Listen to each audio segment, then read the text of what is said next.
Hello everyone, আসসালামু আলাইকুম সবাইকে। আজকে আপনাদের জন্য আরেকটি নতুন রেসিপি নিয়ে চলে আসলাম। এই শাকটাকে কে কি নামে জানেন? আমি জানি না। এখানে এই শাকটাকে আসলে বদুয়ার শাক বা বৈত্যের শাক বলে। এই শাকটা শীতকালীনই পাওয়া যায়। এই শাকটা কিন্তু অনেক উপকারী শরীরের জন্য। এই শাকটা আসলে এই শাকে কিন্তু প্রচুর পরিমাণে ভিটামিন আছে। ভিটামিন এ এবং সি এবং ক্যালসিয়াম আছে। এই শাকটা কিন্তু রক্ত পরিষ্কারে প্রচুর সাহায্য করে এবং ডায়াবেটিস নিয়ন্ত্রণেও অনেক সাহায্য করে।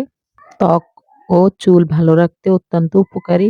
তবে এতে অক্সালিক অ্যাসিড থাকায় এই শাক অতিরিক্ত খাওয়া থেকে অবশ্যই বিরত থাকবেন।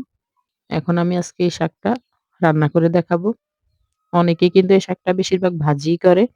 আমি আজকে শুকনো, শুকনো করে শুটকি দিয়ে ঝোলবিহীন কিন্তু রান্না করে দেখাবো। এখন এখানে আমি রসুন কুচো দিয়ে দিয়েছি একটা এবং পেঁয়াজ কুচো দিয়ে দিব এবং একটা কাঁচামরিচকে কেটে ফালি করে দিয়ে দিচ্ছি। এখন সবগুলোকে আমি একসাথে লাল, লাল করে ভেজে নিচ্ছি। আসলে একেক জেলায় একেক নামে কিন্তু এই শাকটা চিনে এবং এই শাকটা কিন্তু শীতকালেই পাওয়া যায়। ধনেপাতার সাথে কিন্তু এই শাকটা প্রচুর পরিমাণে হয় এবং এখন কিন্তু এই শাকটা আসলে চাষ করা হয়। চাষ করার জন্যই আমরা কিন্তু এই শাকটা আসলে খেতে পারছি। এখন এখানে একটু লবণ দিয়ে দিচ্ছি এবং আমি আজকে এখানে লইট্টা শুটকি দিয়ে শাকটা রান্না করব। এখন লইট্টা শুটকিগুলোকে আগেই আমি কেটে ধুয়ে গরম পানি দিয়ে কুসুম গরম পানি দিয়ে ধুয়ে পরিষ্কার করে রেখেছি। এখন পেঁয়াজের সাথে লবণ দিয়ে একটু আমি ভেজে নিচ্ছি। আসলে শুটকিটা ভাজলে একটু আলাদা একটা ফ্লেভার আসে একবারে ভাজা শুটকির। এখন ২ মিনিট আমি শুটকিগুলোকে ভালোভাবে তেলের সাথে ভেজে নিচ্ছি। দেখেন আমার কিন্তু শুটকিটা ভাজা হয়ে এসেছে। এখন আমি একে, একে সবগুলো মসলা দিয়ে দিচ্ছি। এখানে রসুন বাটা দিয়ে দিলাম ১ চামচ পরিমাণে। যেহেতু শাক এবং শুটকি একটু রসুন বাটাটা পরিমাণ মতোই দিবেন। এখানে আমি কুচো রসুন ব্যবহার করেছি, সেজন্য পরিমাণ মতোই দিবেন। এখন এখানে হলুদ গুঁড়ো দিয়ে দিলাম।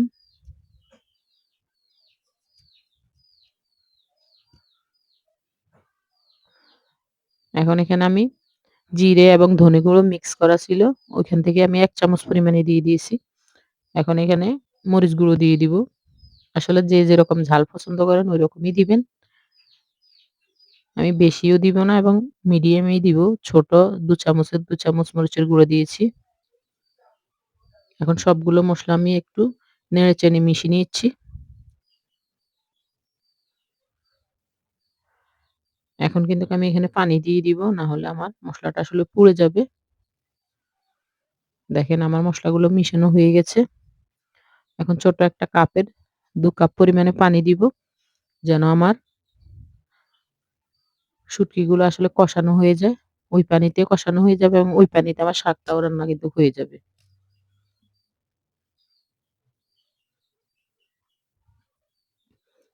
১ কাপ দিয়ে দিয়েছি। এখন আরেক কাপ পানি দিয়ে দিচ্ছি।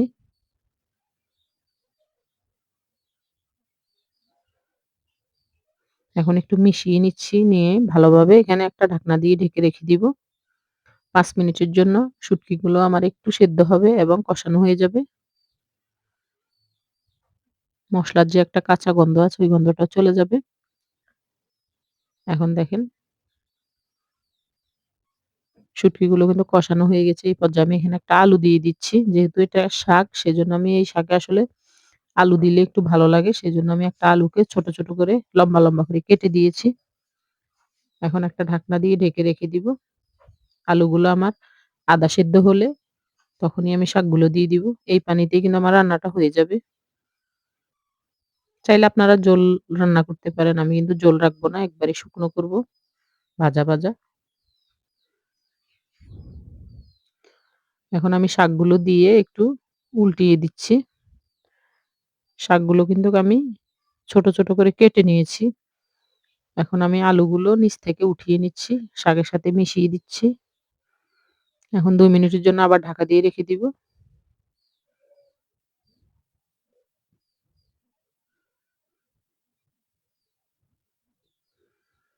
দেখেন আমার শাকগুলো কিন্তু ভাফে এখন অনেকটাই শুকিয়ে এসেছে। পানি কিন্তু একবারেই নাই বললে চলে। অল্প একটু পানি আছে। এই পানিতেই কিন্তু এখন আরেকটু সেদ্ধ হবে। শাকটা কষানো হয়ে গেছে। এখন আবার ঢাকা দিয়ে আমি রেখে দিব। এই শাকটা কিন্তু খেতে কিন্তু ভালোই লাগে। আপনারা বাসায় একবার হলেও এভাবে রান্না করে দেখবেন।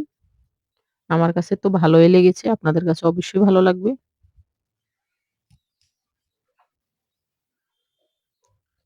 আসলে যখন যে সবজিগুলা বাজারে উঠে, সব সবজি খাওয়া প্রয়োজন আছে। কারণ একেকটা সবজিতে একেকটা গুণ আছে এবং এটা শরীরের জন্য, স্বাস্থ্যের জন্য কিন্তু অনেক ভালো। সেজন্য শীতকালীন সব সবজি একবার খাওয়া প্রয়োজন। এখন দেখেন আমার শাকটা একবারই শুকনো হয়ে গেছে এবং সেদ্ধ হয়ে গেছে। আমার কাছে মনে হচ্ছে এখানে আরেকটু সেদ্ধ হবে শাকটা। সেজন্য আমি এখানে আরো 1/2 কাপ পরিমাণে পানি দিয়ে দিচ্ছি। ওই পানিটা শুকানো পর্যন্ত একটু অপেক্ষা করব এবং শুকিয়ে গেলে রান্নাটা হয়ে যাবে।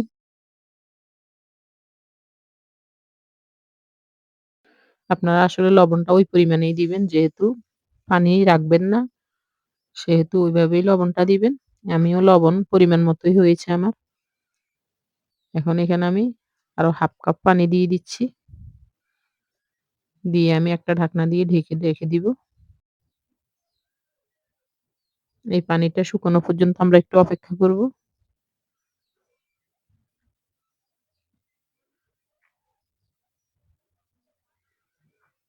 দেখেন পানিটাও শুকিয়ে গেছে, আমার শাকগুলো ভালোভাবে সেদ্ধ হয়ে গেছে। এখন আমি চুলা থেকে এটা নামিয়ে নিব।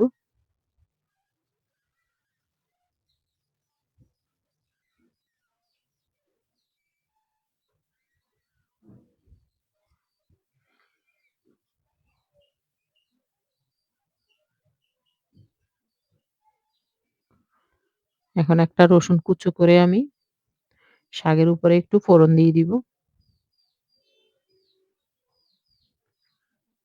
রসুন কুচো দিয়ে শাকের মধ্যে একটু ফোড়ন দিলে আসলে আলাদা একটা রসুনের ফ্লেভার আসে। খেতেও ভালো লাগে।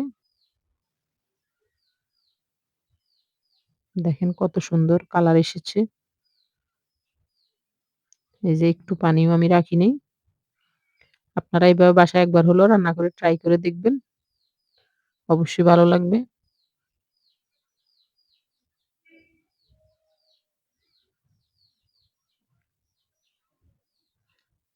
এখন আমি এখানে চুলা থেকে কড়াইটি নামিয়ে রাখছি। এখন এখানে আমি একটা রসুন এবং একটু পেঁয়াজের কুচো করে লাল করে ভেজে উপর দিয়ে তেল দিয়ে ছড়িয়ে দিলাম।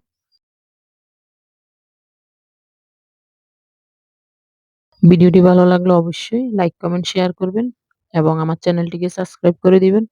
পাশে থাকা বেল আইকনটি অন করে দিবেন যেন নিত্য নতুন ভিডিওগুলো আপনাদের মাঝে সবার আগে পৌঁছে যায়। আল্লাহ হাফেজ।